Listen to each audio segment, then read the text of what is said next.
There we go. Oh, Andrew, you look so much better. Nice, nice. Andrew's showing off his hat. BCM hat. Don't we all wish we had those? Nice. Nice. Very nice hat. Thank you, Allison, for squeezing us in yet again. Any comments on the minutes from the last meeting?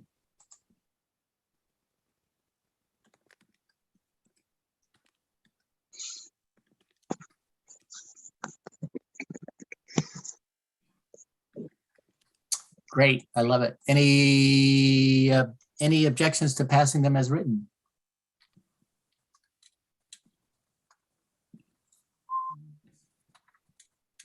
Great. Let me write down everybody's names here. Richard, Helen, Margot,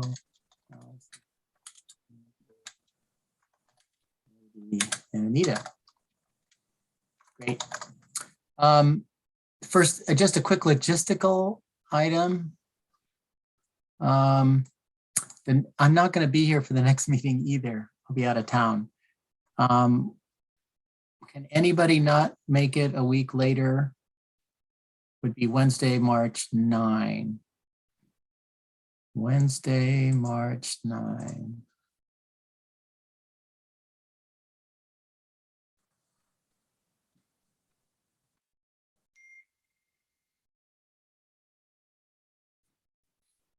Just checking my calendar. Linda, you didn't raise your hand. You're good? Okay, thanks.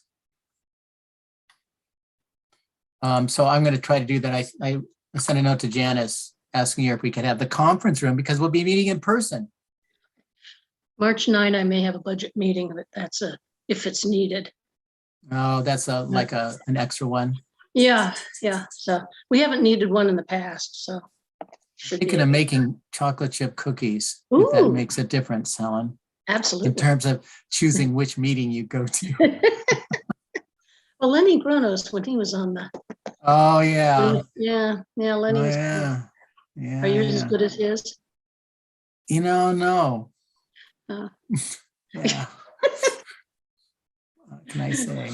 No, but they're okay. They're okay. Okay. Okay, so we'll do that. Are you guys getting tired of this as I am? Any committee prospects for Rockport?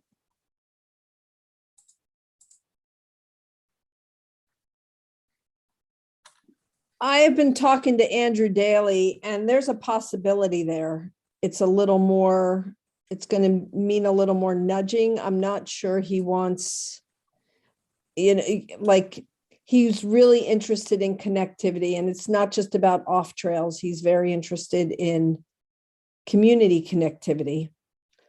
He's side country, right? He's side country. But isn't he bikes really focused?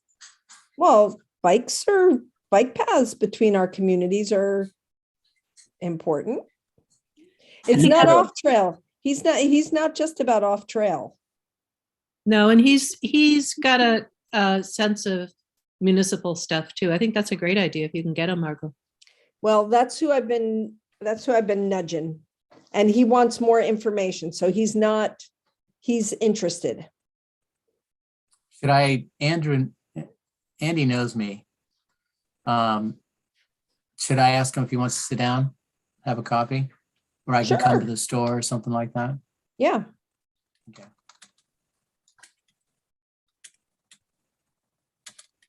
When did you talk to him, Margot? I was talking to him all during our last meeting, and I've talked to him a couple times since. Okay. It's been texts. It hasn't been like. Oh, that's what I was saying. How were you talking to him? Okay. Yeah. Okay, that's what I was wondering. Like, did you Maybe I'll start overlap asking him about the Pathways Committee and really overwhelm him. Yeah, I think I'm actually, I definitely got the sense that he was interested, curious, I think he needs to understand how municipalities work versus the nonprofit world. And that's really the piece of learning he needs. But at the No. same time, I think that we might want to be careful about, like, I noticed how last time I was like, this might be too soul sucking for a high school student. And I think that's true. But that might be that might mean that we need to shake up sometimes the way the municipality does things and work more like the nonprofit. I mean, they're doing a lot. You're coming from Camden. Remember, we're on the Rockport end of things. So we have to also be realistic. In that, so but he, he may have some clout that we haven't had before in Rockport. So that's good too. Where does he live, Margot? On Alexander Drive, Okay. right as if you take Park Street kind of by Goose River, and it's the little cut if you're going to go up to 17 and 90. It's Oh, yeah.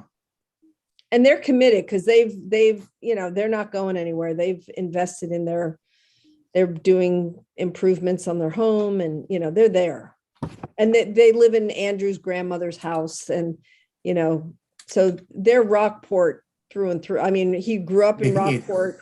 He lives in Andrew's a Rockport guy. Maybe John Anders will get assigned to it. That'll be very interesting. And Andrew might be a great fit for, kind of being able to talk to the municipality because he has so much history and There's a lot going on too. yeah. I think he'd be great. I know the guy. I've worked with him for many years. So All right, good. All right, I'll do that. he's the one I've been tickling. I'll do that. Thank you. Good point, Allison. Anybody, I don't want to steal anybody else's thunder. Anybody else?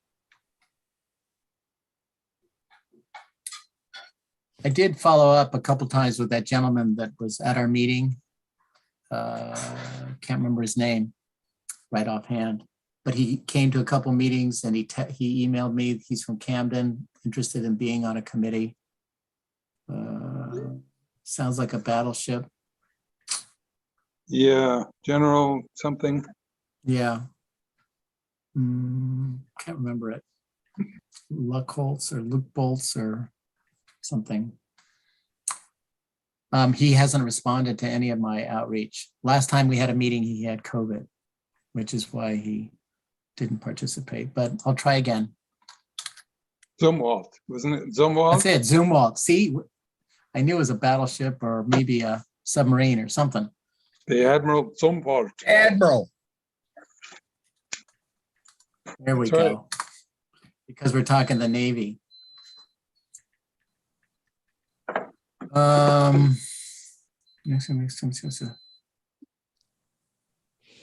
Okay, subcommittee reports, Maritime Farm, Suretail, I've got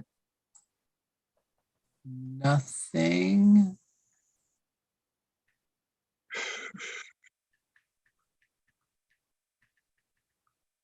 Riverwalk, I don't have anything. Route 90. Ooh, Got nothing. Still there. bike awareness, I assume there's nothing coming from that little work group other than what we're going to talk about, which is the bike racks. So hang on to that thought. Sidewalk surveys. Richard, your season's almost over. We expect you to come through soon thereafter. That your surveys are the only ones we're waiting for Camden. And Linda, I wrote to you about West Rockport. Who's doing West Rockport? Or Margot, did you guys Done. work that out? No, it's done. You have the, Not 1790. I sent that to you. That was the first. That was a long time ago. I'll dig it up and resend it to you.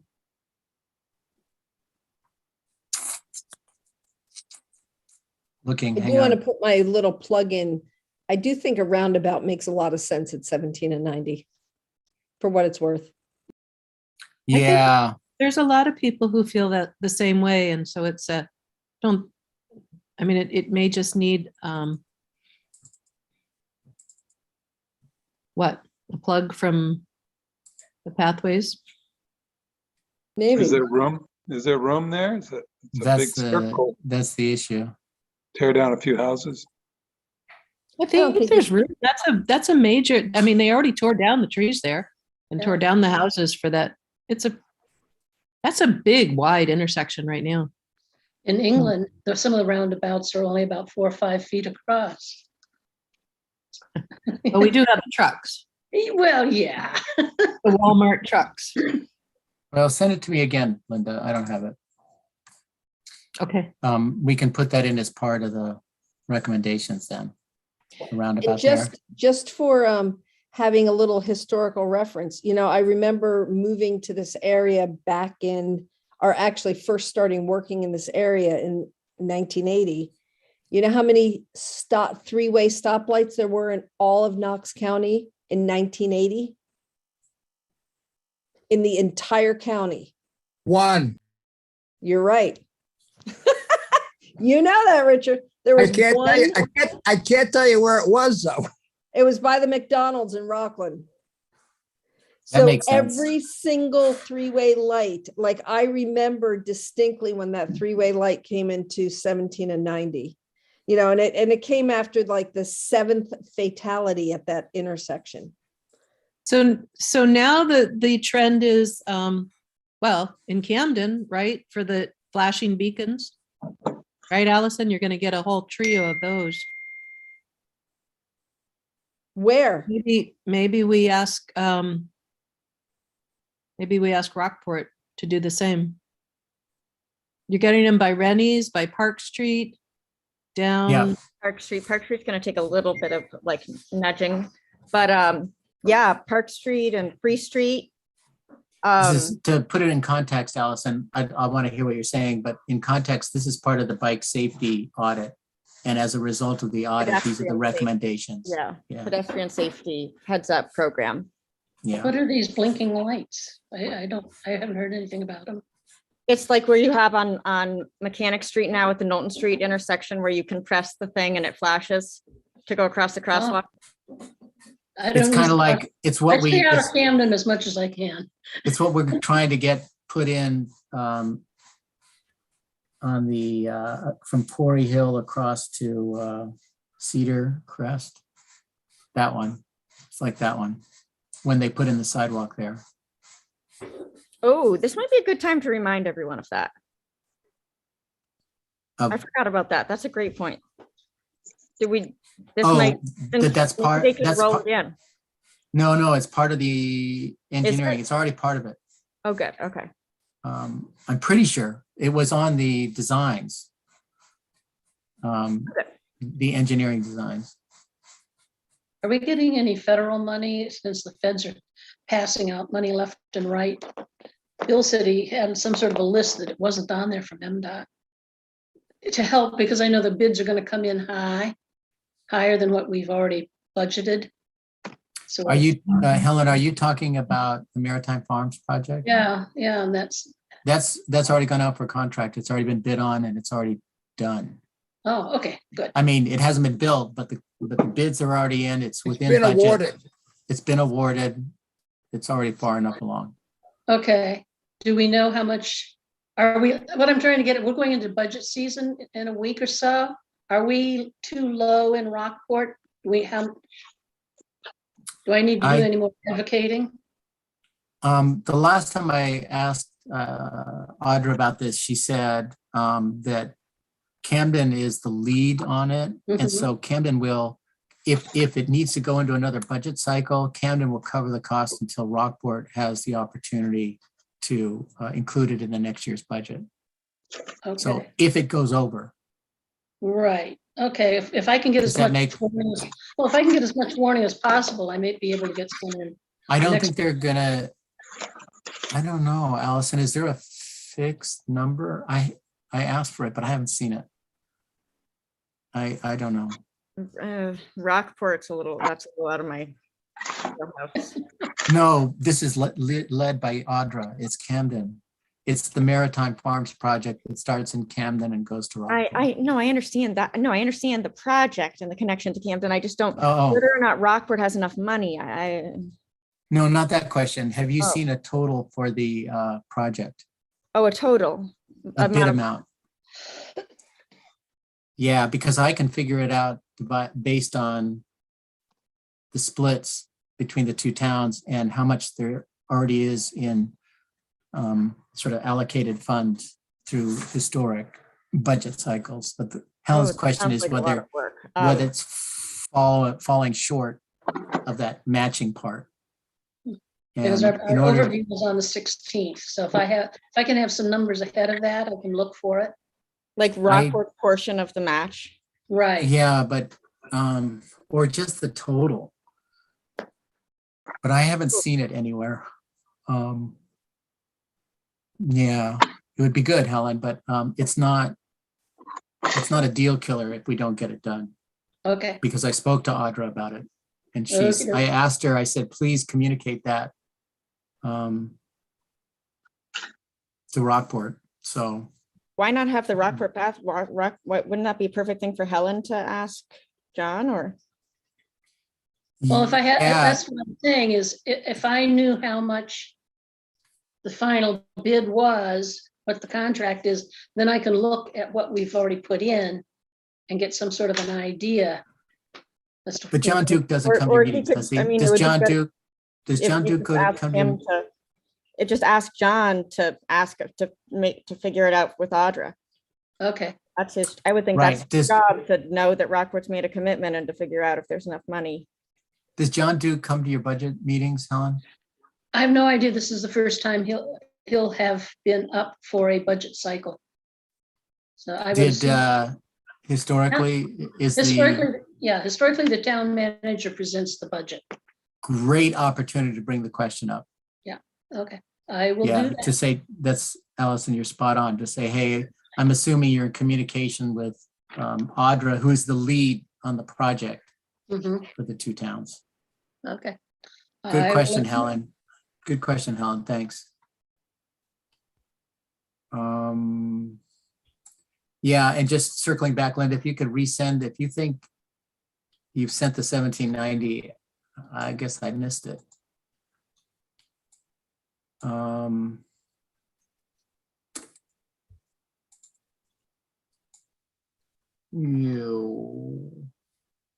The next item I have is the Rosson Avenue Bridge, which is the pedestrian bridge, which the town is moving forward with in concert with MDOT. And Allison, I think I asked you a question as part of that meeting, which was almost a month ago now, whether it made sense for pathways to no, maybe I didn't do that. You did, The question, I mean, there was a thing, there was an offer for pathways to make suggestions about the design.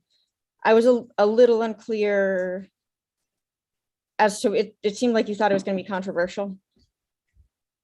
the design? Yeah. No, we're just, my concern is if MDOT is involved, it's going to be an industrial bridge. So And we'd lose the opportunity for anything a little aesthetic. I thought Anita made great comments, which we referenced at the meeting, at the last select board meeting when we talked about this. And it was, did you watch? Then actually it was brought up again at another select board meeting. Audra gave an update on the latest meeting that they had. And it was all very positive, and total understanding that we might want to combine a few things, and that it's a good opportunity to kind of think in a broader way about where the bridge should go, not necessarily just because the vehicle bridge was right there doesn't mean that's the best place for a pedestrian bridge. On one side of Rosson Ave might be a good opportunity for, public access to the river, a fishing spot. It ties in with where the tannery is. So they were looking at a few different places that might be better for the bridge, but definitely trying to think about it as sort of incorporated into the river walk and being a nice feature. My concern is what they always end up trying to do is, make it as narrow as they possibly can and as low as they possibly can, and just to keep the costs down all the time. But we should be making sure that like a kayaker could get underneath it. And so they are thinking, I saw that expression, but not everybody, people, you should definitely make sure that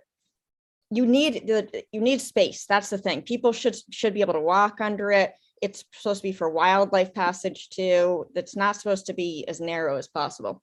So they understand that might be more, it could be a little bit more expensive, but a lot of this infrastructure funding that's coming down could tie into that too. But yeah, no, that's all been talked about. It's the town is going to be the lead on the project. We're hiring the engineer.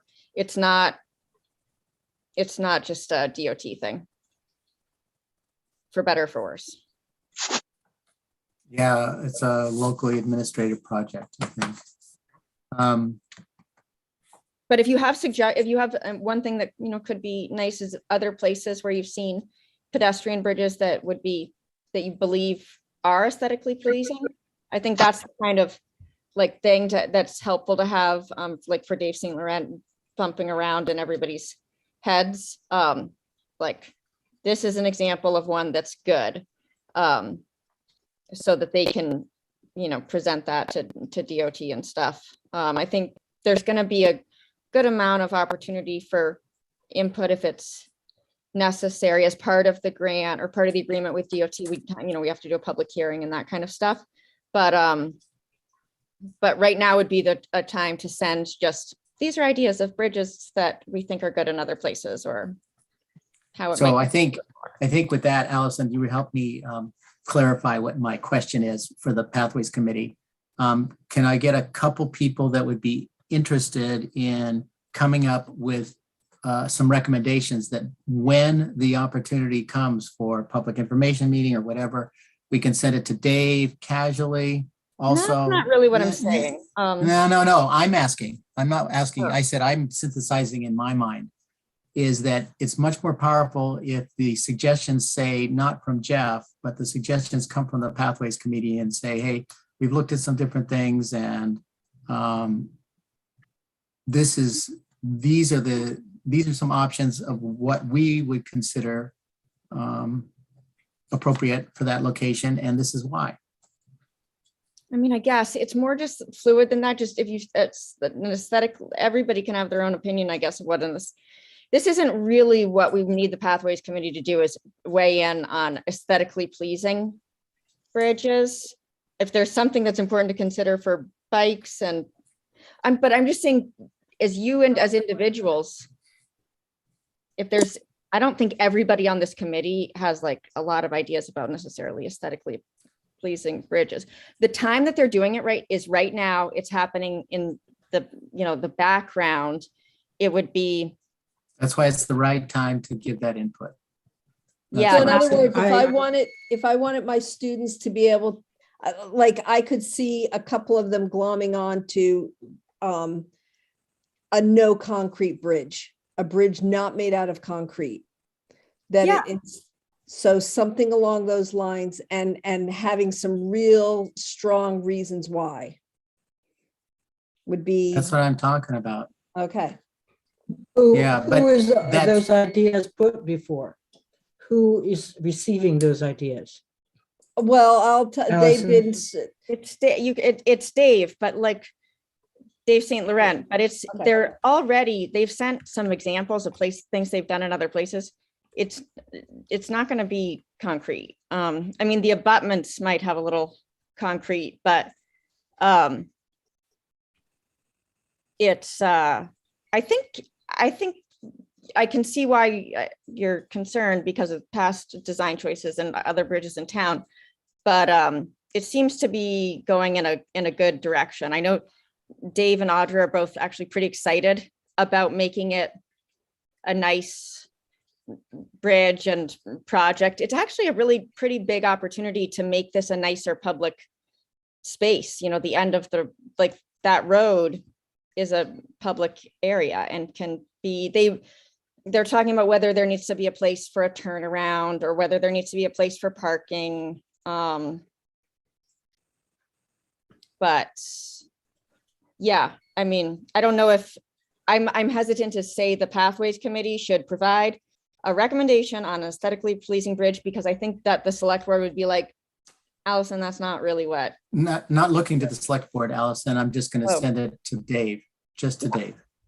Yeah, and Anita, oh, actually, Andrew, you had your hand up, and then Anita. Well, Allison said something about they look very industrial, and I'm just wondering what she meant by that. I mean, I've seen a lot of nice, you know, welded iron bridges that I think they build them in a factory and they bring them out on a truck and slide them across. But I wonder what you meant by industrial. I'm not sure that I said industrial, but was I talking about current bridges? I'm not a fan of the current. It's not going to look like the Rosson Bridge does now. If you look at, I think there's one in, you know, Augusta. There are some examples that they already. I even looked at one that somebody forwarded. It's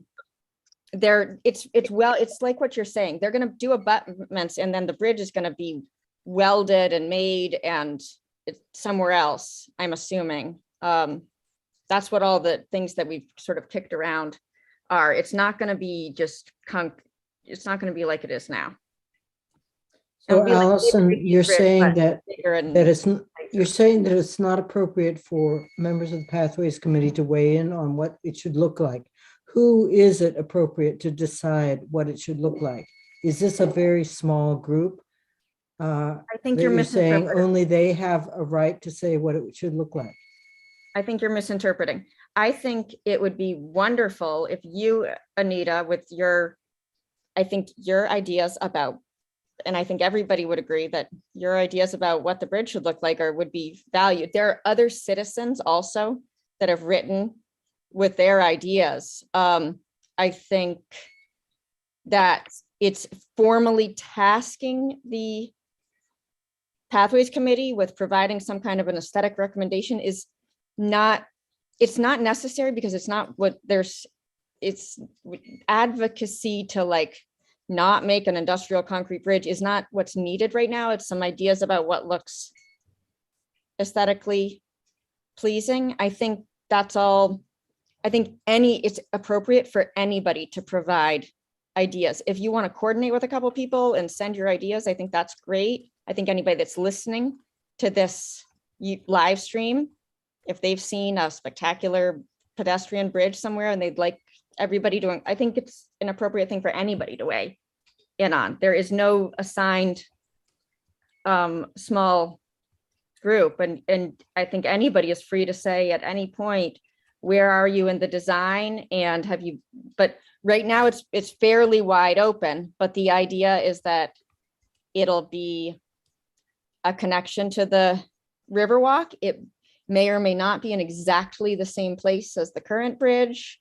It will have more clearance and not less. It will not pose a risk to having logs get stuck in it anymore. It'll be a free span bridge. Understood. No, we get that, Allison. I have to say, I don't agree with you that the pathway shouldn't weigh in on this, that it should be individuals. But let me hear from anybody else who has an interest in this. I don't want to beat it to death. Does anybody else have a comment on it? Anita, you're raising your hand, or? I just like to weigh in, whether as an individual or a Pathways Committee member or whatever. I'm interested in this, in the look of it. Well, you certainly can do that as an individual. I was just, all right. I mean, I think you're Um, misinterpreting what I'm saying a little bit. Once there's a design, that's sure the Pathways Committee could say, we don't like it for the, or we want you to do something different. It's just for the, it's not an appropriate time to be handing this off to a committee to look at what the design should be, because people are working on it right now. A staff person who's in charge of this is, Good. I'm not saying that it's never going to be appropriate for the Pathways Committee, but that would sort of have to be something tasked by the select board to, if it, Okay. Anybody So- could step in and make a suggestion, right? I'm just trying to Of course. organize it a little bit more rather than So having. you're saying that six- it's already six- Rather than in- having in- six different people, rather than having six different people weigh in, rather have, say, we've all six come together around this idea. Anita and then Heidi. Right, right. I think, Allison, it sounds like you're saying someone's already designing it now. Once you see that design, then you can give feedback. That's basically what you said. Whereas we're saying, if I it- think if not it's early everybody- in the design phase, let's give feedback before they spend all that money designing something that's counter to preference. I don't think that the demand for being involved in the design of the bridge is as high as you might imagine. And that it sounds like you and Jeff are really, really interested. And I think that your feedback and input would be very much valued. And that anybody's would be, but it's not fair to tell private citizens, other people that aren't on committees that are writing, like, for example, there was an email about trying to get the Humane Bridge program involved somehow. And somebody had a connection to that. And I think that's for Dave to kind of weigh in, not to say, well, no, we're not taking any, sorry, Humane Bridge program that you might have interested students. We've delegated that to the Pathways Committee, or it's just not quite at that stage. There is no, all input is valued. And I think Dave can decide like at what stage he would maybe want a more formal recommendation, but it would be entirely appropriate for you to reach out and ask where that, what he's thinking for design, and what, I think you should just go ahead and say what you think would be great. And if the Pathways Committee wants to say that too, then there's nothing wrong with that. I Okay, think thanks, you- Allison. Heidi, did you have something? I was just going to say that it feels like this conversation has gone for a long haul, and I just for my 2 cents of I feel like aesthetics is a tricky line for if it's part of our Pathways Committee mission, and to me, it's more of the safety of people who are using it to making sure it's wide enough, and those pieces are the things that I feel like I hear the most in this conversation, and not as much aesthetic work. So I would hesitate, precedent of getting into that realm too much. But maybe I just haven't been part of those conversations with other pieces. You're right. But yeah. All right, I'll let it go. Thank you. And in summary, if anybody has any input, send it to Dave, and I'm sure he'll take it in consideration.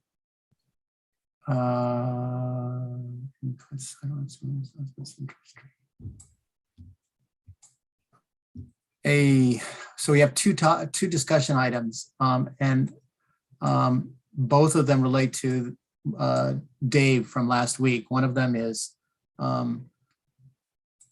conversion of Central Street to advisory lanes. He asked us about input on that. And the other one is bike racks. Let's do the bike rack one first.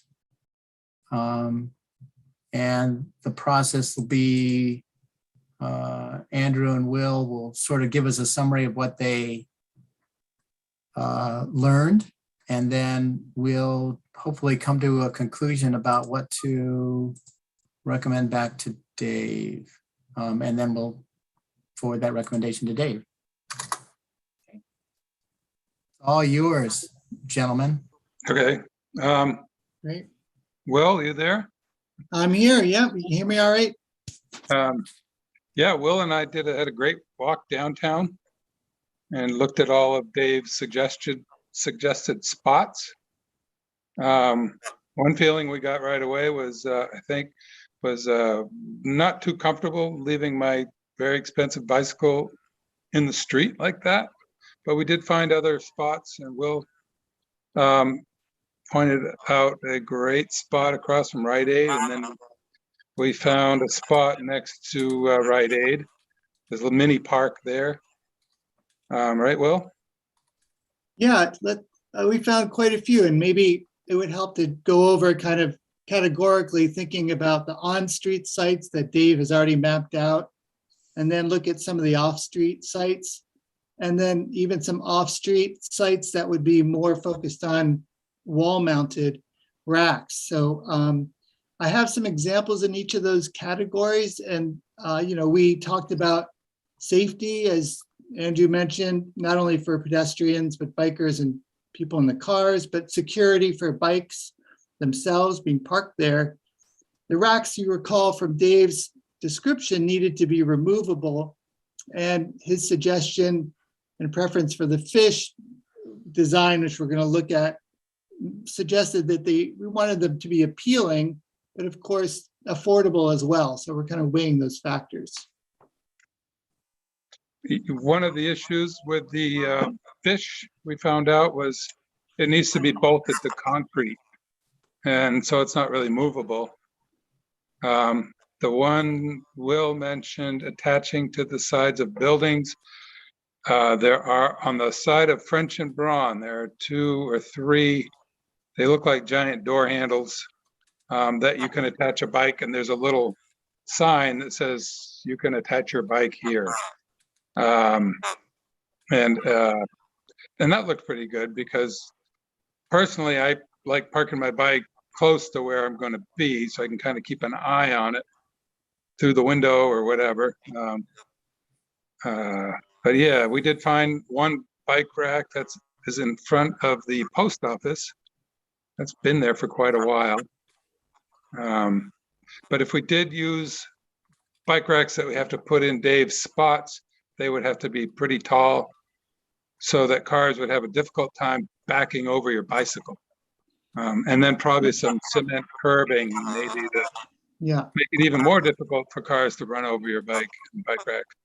So let me show maybe a few images just so you can, see what we're talking about. So if I could share my screen, is that all right, everybody? Do that. So just want to show you a few examples of what we're talking about here. Move this over. You see my screen all right? Mm-hmm. Yeah. So this is a, let's see here. This is a bike corral, right? That goes on the street. It's got the concrete barriers, and it's got some clear, markers here for cars to see. And then these are removable racks that you see here. I have several more images of bike corrals. And if you'd like, I can just pull a few of those up because they can take lots of different forms. Like this one. Or hold on there. Or this one. There are It even couple says, that have nice bike parking. Big planters on the ends are possibilities. I just want to note that all of the spots that Dave provided were old parking spots on Main Street, and probably maybe they're 10 feet at the biggest. So we're looking at much smaller, just a movable bike rack, your typical one that you like to see at the middle school. Oh, no, I think, no, maybe. There are a lot of varieties here. I'll just show you a few more, and then I can show you some of the other versions that we saw. but it gives you, the flavor of what these are, the on-street thing involves versus, when they're not on the street. And I'll just give you one more here and then we can move on. Some are really nice and some are really basic. The other, just to point out, like in front of Walgreens, here's an image. There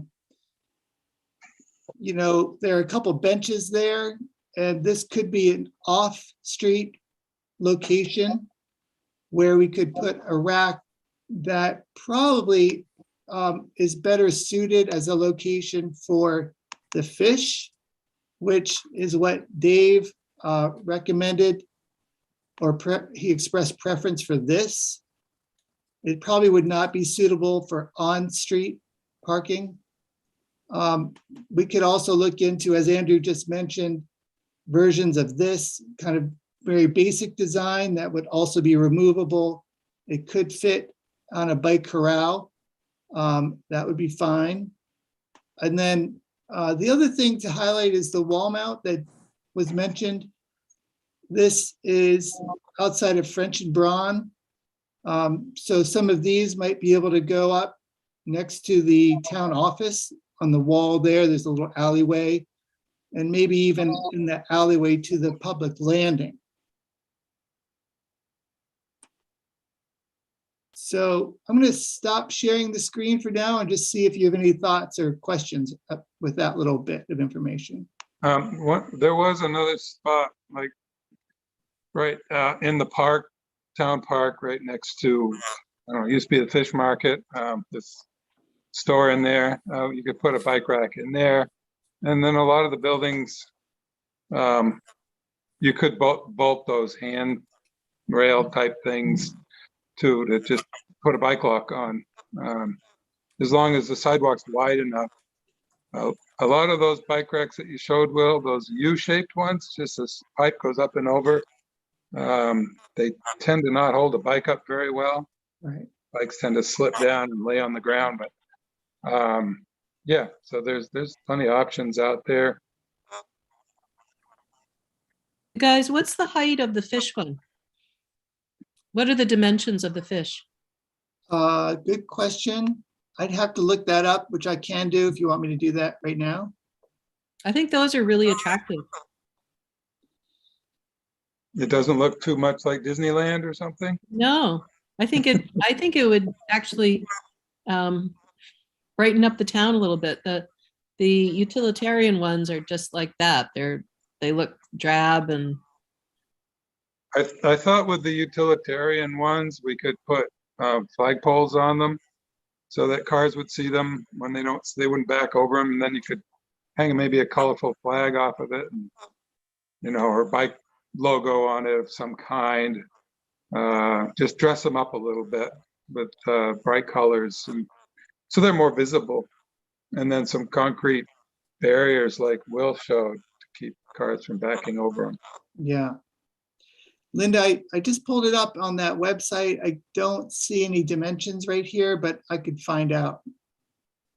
I think that I don't know about that space right beside Walgreens and who owns that space, if it's Walgreens or if the municipality owns something. Why is there the feedback? Is that from my computer?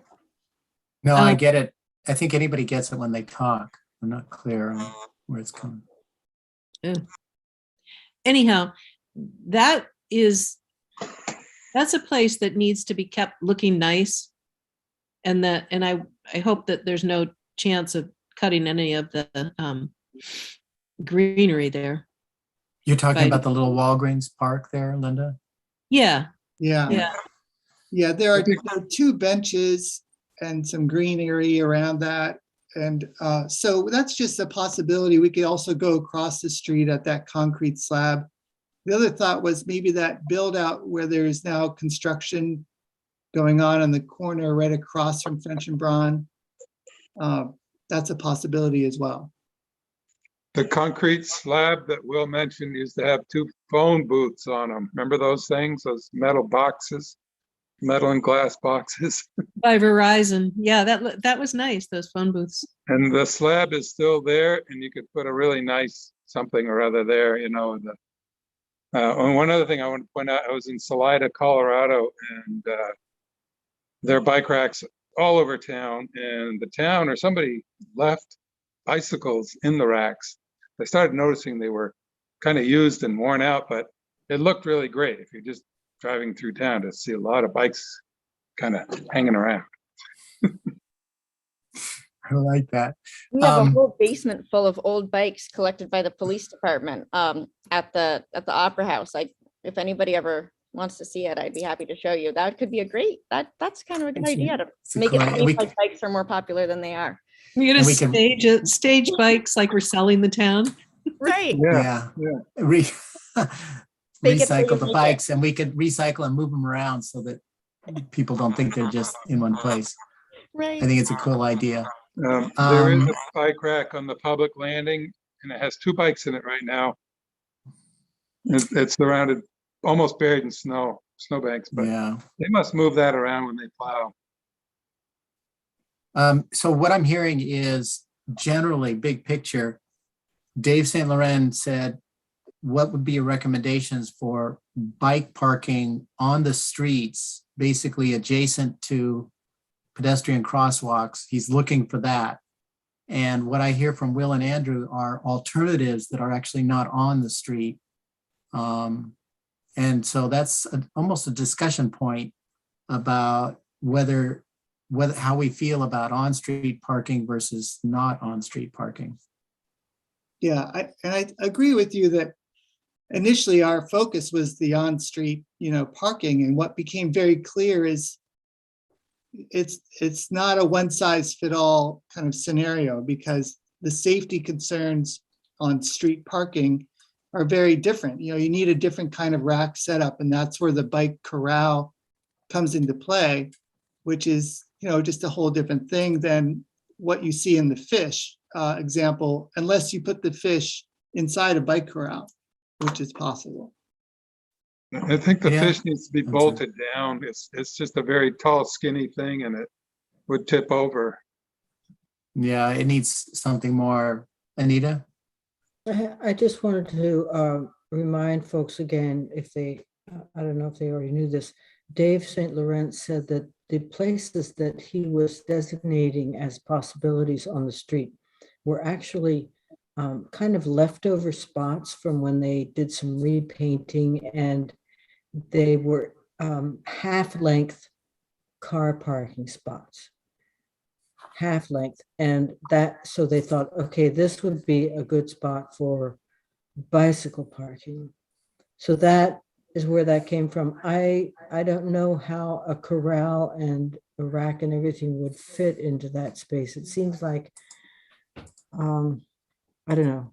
It seems like with parking at a minimum, it'd almost be better to have a motorcycle put there. And I like the idea of having all the bike racks off the street, above the curb, where they can be more protected. The idea of having one on the corner of Harbor, well, it's not really Harbor Park, but where Ayers Fish Market was, that last shop on Main Street towards the library on the corner of the park. I think that would be an awesome place for a decorative bike rack like the fish. The on-street So- parking spots would work. It would be very easy to get a 6 bike rack or bike rack that holds 8 bikes and just put it there. If it were aluminum, it would be easy to move. It'd be no big deal just to grab one and throw it in there and try it out. So, I mean, I think that would be a great solution to using those spots. I don't know if they're big enough for Yeah, motor and- scooters or not. And just to finish Anita's thoughts, I just confirmed again from Dave St. Laurent, the dimensions are 10 foot wide by 8 foot deep, where he's aiming to put these things. So 10 feet wide, 8 feet deep. Plenty of room. And yeah, and the other purpose of this leftover space is for for better visibility for pedestrians. So he's trying to set the parked cars further away so that pedestrians who are crossing can be seen better. So it serves sort of multiple purposes, is the idea. One, what do we think about offering some of those 10-foot by 8 sections for the little Vespa type scooters instead of bikes? Yeah, I think that's fine because I think there are 4, maybe even 5 of those spots. I can't recall exactly the number, but I can't imagine that they would all be filled up with bikes, especially if we can consider some off-site bike racks as well. So I think we probably could certainly set aside some of those spaces for motorcycles or Vespas. There's one in front of the bank that's, Here it the is. street is pretty This steep is- there, probably this- too steep this for is- parking. This is from Dave. Can you see that? Can everybody see that? Mhm. Yeah, So there's 1, 2, 3, 4, 5, 6. And north would be, I guess north is at the top.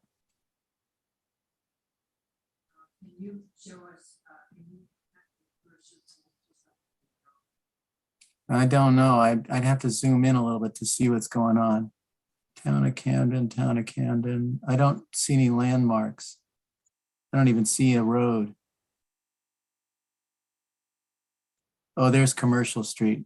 Commercial Street, the Bayview top of Street. the- Okay, so this is right here is French and Braun right there. French and Braun is right there. And that's the bank, Camden National. That's Mechanic Street. This crosswalk is Mechanic Street.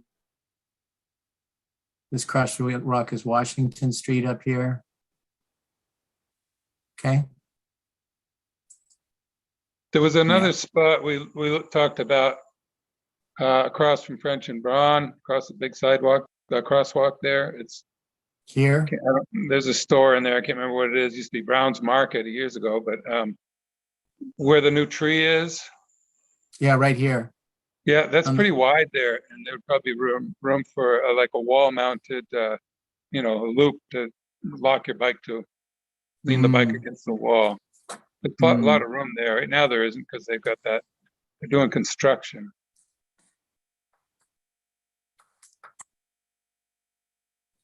Does anybody have any comments, thoughts about on-street versus off-street parking? And then also, I don't know, brainstorm some ideas about how we can reinforce this idea of not having cars parked right up next to the crosswalks. It's a challenge. I mean, we could put plants in there that would be removed in the Yeah. wintertime. there is a corral that I saw that has some planters on either end of it. And, it's just a nice way to set off that location. I wonder, you could even set it off for a Vespa parking spot too, with some of those kinds of things.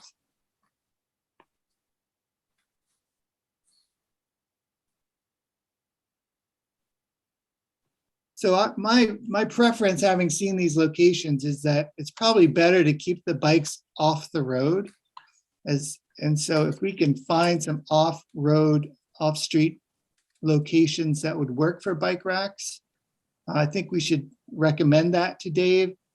And it might leave, a couple of those spots, 2 out of 6 maybe, for bike racks. Maybe the other ones can be left for either some decorative stuff or some Vespa or motorcycle parking. I agree, Will. I like the idea of a couple more of these half loop things bolted to walls. They're really convenient for bikes just to lock to, and out of the way, doesn't take up a lot of space. I don't know if we can do it, or, you know, whether it's possible to secure them, but probably most of the buildings downstairs are downtown are brick. And I kind of like the idea of just like you probably can't do it, but in Rockland, they put planters out in the summertime, in different locations. And as a way to demarcate the crosswalks and just put them right in those spaces that he's talking about. Who maintains them? Who plants them? I don't know. That would be a question for downtown Rockland, which wouldn't be difficult. Did I say Rockport? I meant Rockland. You said Rockland. Yeah, downtown Rockland has a lot of these planters. There's a committee that manages all that enhancement. And let's see. And I like the idea of putting one down near where Andrew's Fish Market used to be, down at the very end there, right by that park. It's very out of the way. I also like the idea of planting a few bikes around town. And although Dave didn't ask for it, I think we can, as I think Allison said in the comments, we should be advocating for some parking spaces or somehow place the bike racks in a way that they don't get corralled by the parked cars, where you can't get the bikes, you can't get into where the bike racks are because the cars are parked up all around them. And so I think that's a good idea. It's not part of what Dave asked us to do, but we should stick something in there about that. Yeah. And I like the idea. I think I mentioned, I like the idea of a couple of those spaces for Vespas. They're not that different from the way the motorcycle parking spaces were marked. I think we've lost one of those because of the bump out across from French and Bronze, so we can add one in, or a couple more in, and let those, I don't know, either a motorcycle or a Vespa. I don't know if we can, motorcycles can get pretty big. Can I just say something? Can I just Yes, go? you can, Linda. And I will. Can I just say thanks to Dave and Audra for being proactive with this committee, and for Dave especially to come and just ask for our insight and opinions on this stuff, because I'm so glad it's happening in Camden, and it sets a great model that if we could ever work with Rockport in the same manner. It is. It's outstanding. I echo that, Linda. Totally. It's just marvelous. So maybe we could just send him a thank you note or something and CC Audra and the board chair. Okay. Got it. The other thing is, if we do get into planters and worrying about maintenance, I get approached every year by both the Camden and Rockport Garden Clubs. So they could be people that could fix that part of the equation. Approached in what context, Margot? For things to do? Oh, always looking for collaboration. Okay. I think they maintain the flower beds at the Route 1 and 52 intersection. Yeah, they do. I thought they do a lot. And yeah, but the town, I think, does the hanging baskets. Yeah. They do those. I have another quick image if you want to see The of ta- the planters. The garden club does the hanging baskets and the wreaths. I'm just wondering what Barbara Dyer would have thought of our bike racks. He would laugh. Thanks for that, Art. No. Let's see. Will, did you have something? I just have an image of planters. I don't know if that's helpful. I think you can probably all visualize that, but they're out there. It works. It seems to be a good option. Will, could you say, I know we talked about planters, I'm writing notes. I wanted to get a little more of your vision. We know what the planters look like and how they work to separate things on the road, but where are you imagining those now? Well, let me share my screen again briefly, and I'll just show you this image. This is an image here of, you can see the planters obviously, but also you see these little, bumpers here and a designated space with these racks. So it could be something like this. There are other versions of it, but something obviously that doesn't obstruct people's vision, but can clearly, demarcate this space. Yeah, and I don't know, I don't know what you're thinking, Will, but I wasn't thinking that the bike racks would be parked there behind I would just be planters. Because there's no room. There's just no room in 10 feet. Yeah, no, it wouldn't have to be, but it addresses Dave's concern of giving a little more visual space before the crosswalk. Yeah. I think there would be room for like a 4 bike rack. I mean, we're not talking 50 bike rack, maybe 4, 3 even in those spots. Maybe three bikes and a planter. Maybe what we could do is get a couple of those three bracker things, simple ones, and bolt them down and see how much use they get. And if they don't work, let's not bother ripping them out and putting them in every year. Can try it for a year or two, just in a couple of places. They're not a lot of money. They're a couple $100 maybe for a good one. Even $80 ones at Home Depot. Would it be possible to create a base of treated wood that the rack would be bolted to, and that the rack plus the wood base is what would be moved? It's like a frame type of thing that lays flat on the road, and that's where the bolt goes. It's a 4x4 or something like that. Yeah, it's a good idea. We can let Dave figure that part out about how he wants to secure or not secure. Yeah, I'm curious about like the fish shaped rack. Is that how many bicycles can be attached to that? Is it one on each side?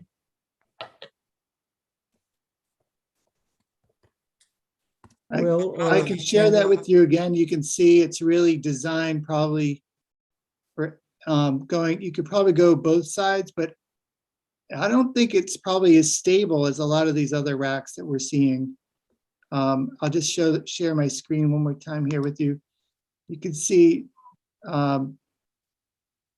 you probably get 2 or 3 bikes in there, 4 maybe. Looks like you lean a bike up against it. That's a sad looking fish. Well, that's another point. I showed this to some students and they're like, well, what's wrong with the fish? Why isn't the fish happy? So You wouldn't be happy if you had a bike leaning against you. Yeah, there is a rack here that might be worth looking at.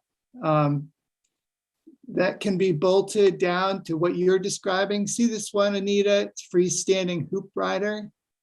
This thing can be bolted to a board or something. And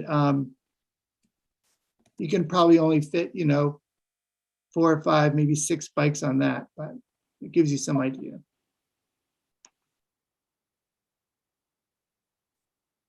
Good point, Allison. Get it.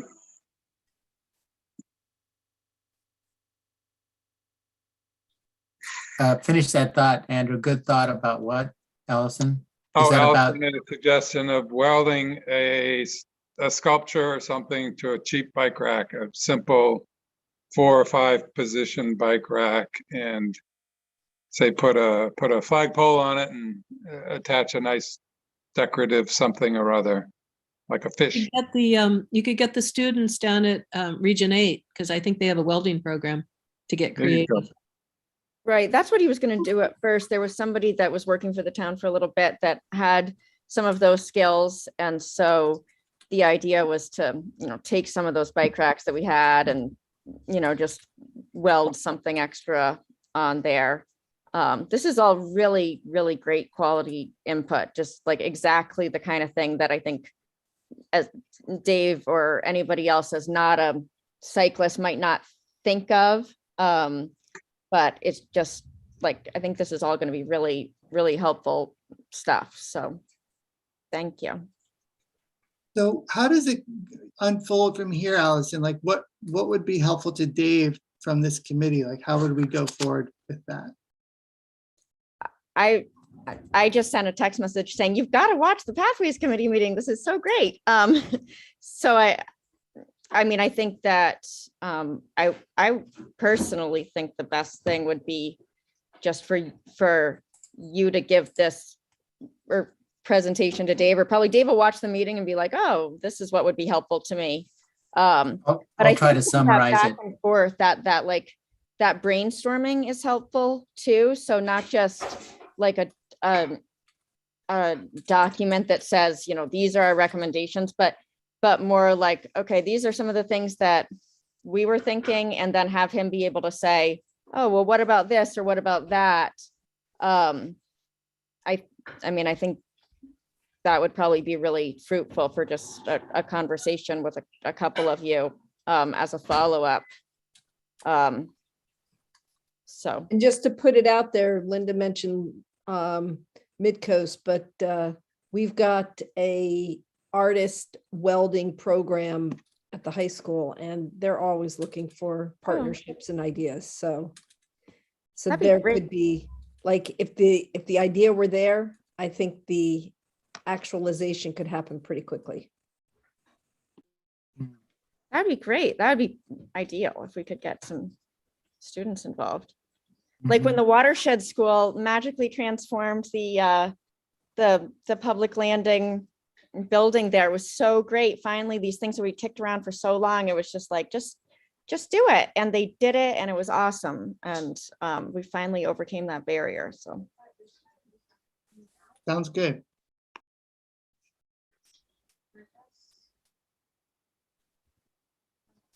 Other comments?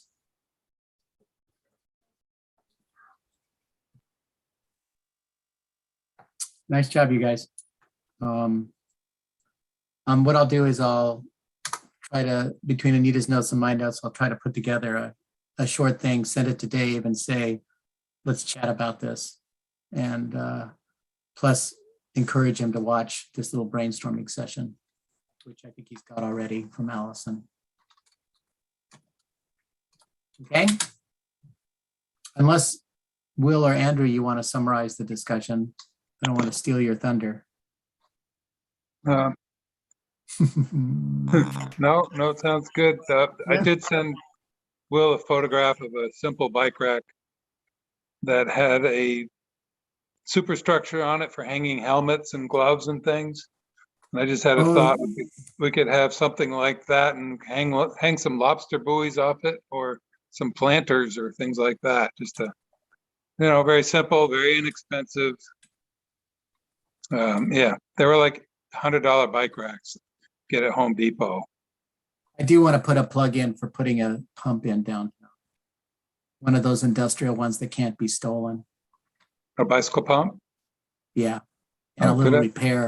repair thing. Any, Yeah, one, is it maybe that slab at the Verizon building across from Rite Aid. right? That would be a phone good booth one. slab would be a really good spot for like a little workstation, and I've seen those. They have tools, bike pumps, and various things. Yeah, it looks like a steel pole, and they have Yeah. everything cabled off of it with Yep. stainless steel braided stuff. And then they have the pump built in so they can't steal it. So it's pretty slick. They're not cheap, but personally, I'd rather spend money on that than some other things. Okay.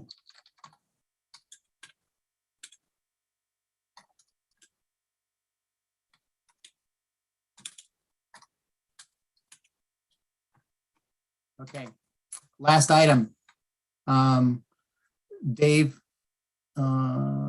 also came in and talked about Central Street. And this was the idea of removing the poorly in poor repair sidewalk on Central Street and widening the street and including striping for advisory lanes. During that discussion with Dave, we talked about escalating the discussion to a higher level, to get a policy that said whenever we remove sidewalks, we should create safe zones, pedestrian safe zones or advisory lanes. And at the end of that discussion, we decided that the best way to move forward would be not to create a policy, because nobody knows exactly how to do that, but or an ordinance like that, but rather to make sure that we meet regularly with the public works folks, as Dave is doing with us in this case, and just ask for our input. It's a better way to go forward. And I'd agree, actually, it makes more sense than trying to drive through a town vote on an ordinance that would change any of this. Anita? When he's suggesting advisory lanes on Central Street, are those the same as Sharrows, or is that what is on Norwood? I think it is. Norwood. Okay. Norwood. Yeah, the Sharrows aren't required, but what we try to do is we would try to put in, and I'll advocate again for signage, those signs that explain what an advisory lane is, kind of like what those sort of universal signs. They have a picture. This is where the pedestrians are. This is where your car is, and you can move over. And he said he was going to put them in Norwood. He hasn't yet, but I'm going to keep reminding him. And then we could put some on Central. And Is Central it's not getting widened or anything, right? I mean, without the sidewalk. He would widen it by taking the sidewalk space. Jeff, I surveyed Central Street, and there's very little traffic on it just because of the way it is. The sidewalk is terrible. You can hardly walk on it in several spots because of trees have grown under it and pushed it up.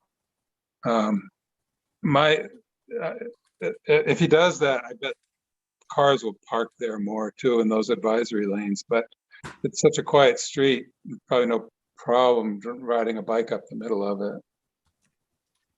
Yeah, well, theoretically with the advisory lanes, we don't want to formalize it because they're not allowed. They'll get a ticket if they park advisory lanes, but if they have the striping there, the dotted lines, then what happens is if the cars are parked there, the bikes are supposed to come out in the middle, and the cars are not supposed to drive by them when you have to pull out, or if pedestrians have to come out because the cars are parked. So in with the advisory dotted lanes, would the advisory lane become the sidewalk since he's Right. going to remove it? Well, also, and you could ride your bike on it. Yeah.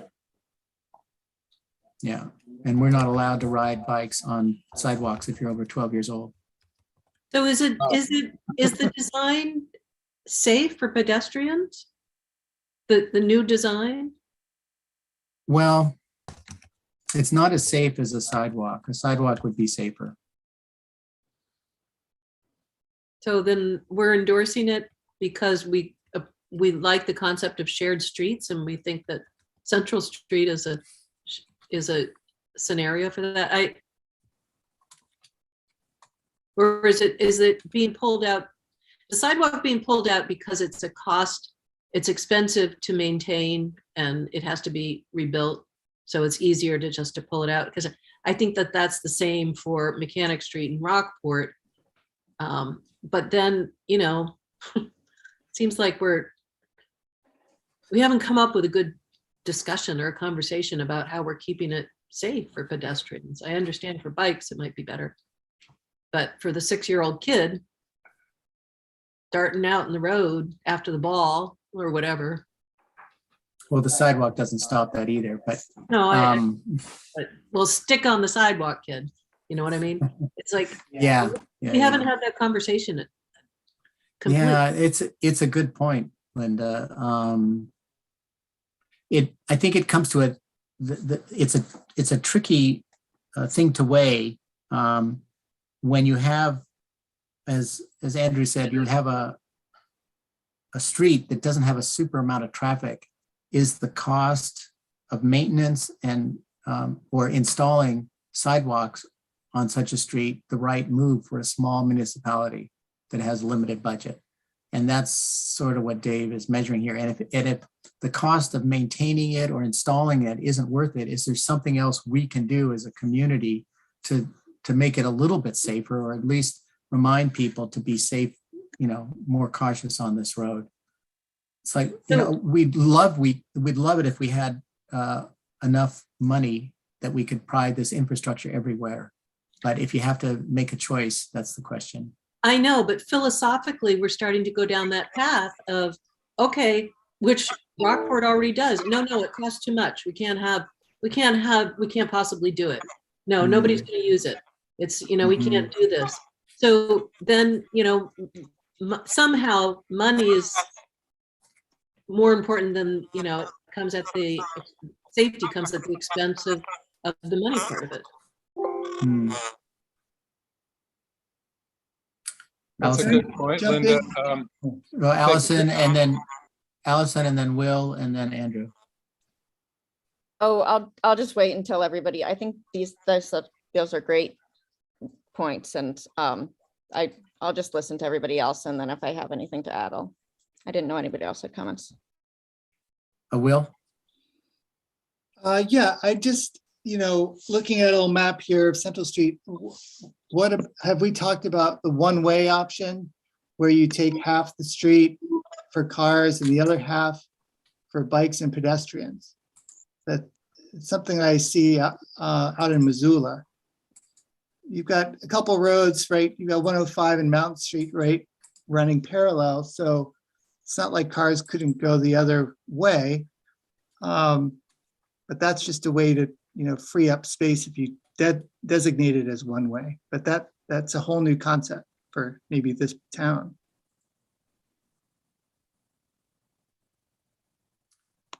Oh, Central Street, that's been a big discussion on Central Street, the whole one-way thing.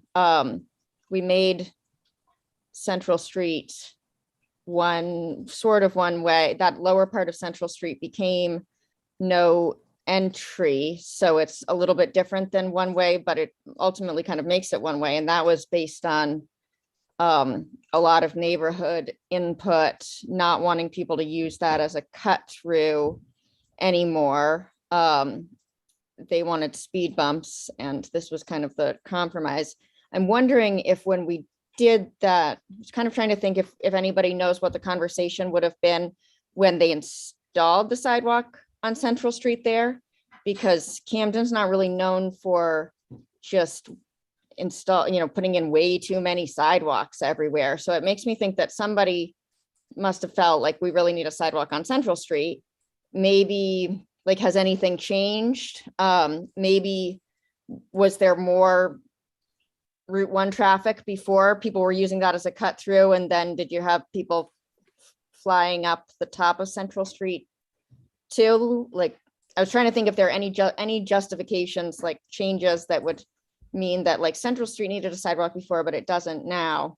In general, I would be really wary about giving up any sidewalk space, like linear feet of sidewalks. So I think Linda's right to kind of question it and think of, like, hold on, why are we really doing this? Is it because the additional $150,000 or whatever it might be is going to be able to be used somewhere else instead? Because I don't think we have, like, a defined budget limit for our public works department. So I don't know. Andrew, didn't you want to say something? Yeah, I guess if it were any more busy street, it probably wouldn't be good to give up any sidewalks in there. I'm trying to remember if there's one on the other side of the street. Was it just the one sidewalk? Can't recall, but That's Central Street right there. oh, there it is. Yeah. So, And it's only for one block. So Let's see. I'll come back over here. I bet by removing that sidewalk, you're just gonna end up, be used as So on-street parking. this is the one-way here on the lower part that goes to Route 1. The place where the sidewalk is, is the one block here that says Yeah. Central State. That's the block we're talking about. So if you remove the sidewalk, would that invite more vehicles to park in that advisory lane? Or would they have to put up no parking signs? Kind of silly to remove the sidewalk and then it'd be given over to cars. No, I don't think it's going to change the parking. People park along there whenever they want anyway. It's, But they don't really park on the sidewalk. I mean, they do in some no, parts. they don't. Not there. They don't park on the sidewalk there. They park on both sides of the street. Yeah, on Hardin Avenue, they park on the sidewalk. Yeah, that's different.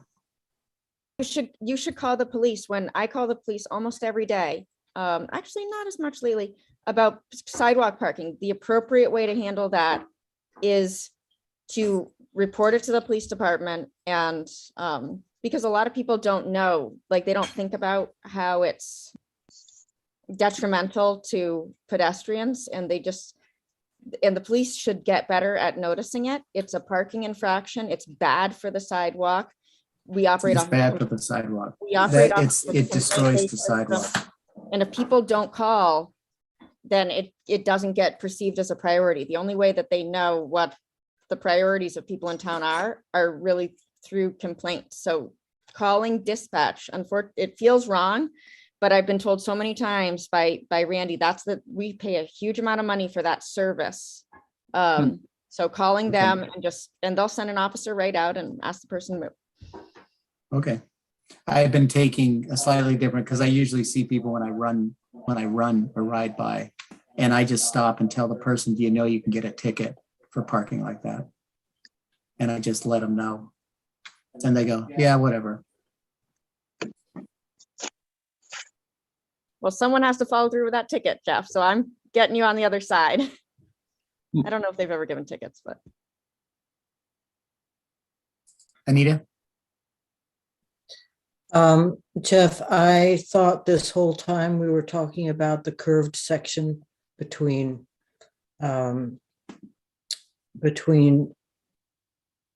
Cross Street and Mountain Street, but now you're saying you're talking about the long section between Cross Street and Trim Street. Is that correct?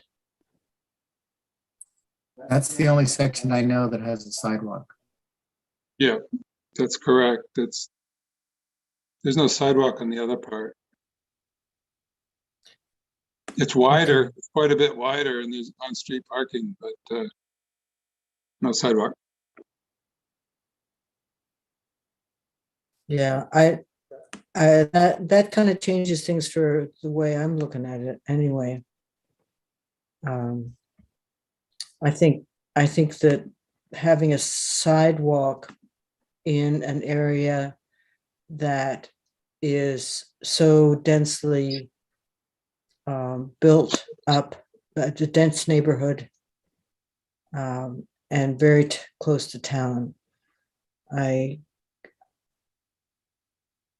seems to me they should redo the sidewalk. Did Dave say why he wanted to take it out? Just because I don't remember. He said he wanted to take it out because it's going to be too expensive and too hard to repair it. So it's a money thing. It's a money thing. Yeah, you bet. And it looks like it's already been taken out down here. Right. The picture here I'm showing you is the transition between the wide lower part, the curved part that Anita talked about. Yeah, and trees came out too. Down here, and I think they don't all come out. There's trees down here, but there's cars parked along there. You can see and then if I come back up here, you can see the difference in the dimensions of the street Right. here versus up here. This is narrower, much narrower. And there's the sidewalk right there. it seems like we could at some point when we're not so busy, but we are busy, but talk about the concept of shared streets and our own sort of consensus on what that means, as opposed to, because I can just see it becoming a trend. Well, let's take So the we- sidewalks out Take the sidewalks out, yeah. on these smaller streets. It's my concern too. It just seems sort of random. But what I liked about Dave is that he approaches some conversation, and what we have to do is engage. And we have to do that with Rockport as well. Allison? If it were a choice between having a sidewalk there and having a sidewalk in that lower part, I might tend to think it was more important in the lower part, because people going around the turn, and if anything, I think we would maybe want to be asking about it there. I think there is flexibility here. I didn't hear it was like too expensive in a like too super rigid way. It was more like, is there value in this sidewalk or not? He was offering it up for discussion. He's saying, like, what do you think about switching this over? But it would be interesting to know why the lower part doesn't have a sidewalk. Because I think I've heard residents there say, that they have concerns, and it's always about that lower part. Anecdotally, and I don't have that section is part of one of my running routes, and I almost always see somebody on the lower section. I rarely see somebody walking on the upper section. The lower section is a regular part of dog walkers. They seem to use that as a way to access to get down into downtown or down to the library or something. But the dog walkers use the lower section a lot. I don't know how they get there. I think they come across on Cross Street or something. I'm not sure. Anita? Why aren't we discussing having advisory lanes on that lower section? It makes a lot of sense to me that there would be advisory lanes there. And the other question is, will the residents of Central Street in that section we're talking about be asked for their point of view, since they're the ones who'd be using it mostly? Are they left out of this discussion? I think it was just run by you guys as a should this go further kind of thing. There's Pearl Street, before that was redone, everybody was sent a questionnaire. They filled out a survey and all kinds of stuff. So I suspect people ultimately that this would probably be stopped, because the people on Central Street are going to find out and object.